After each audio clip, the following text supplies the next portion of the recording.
yacu dukwiye kuyishimira ibyadukoreye. So we should also thank our God for what He did for us.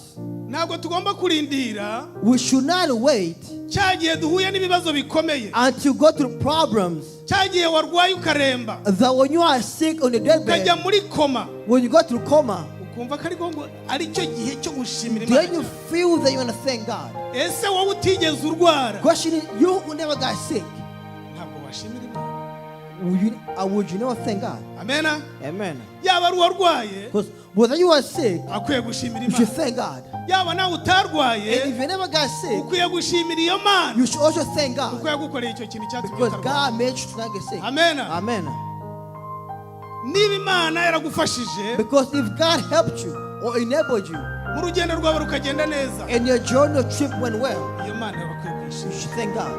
Amena. Amen. Niba natwe ubwacu dukunda gushimira, If we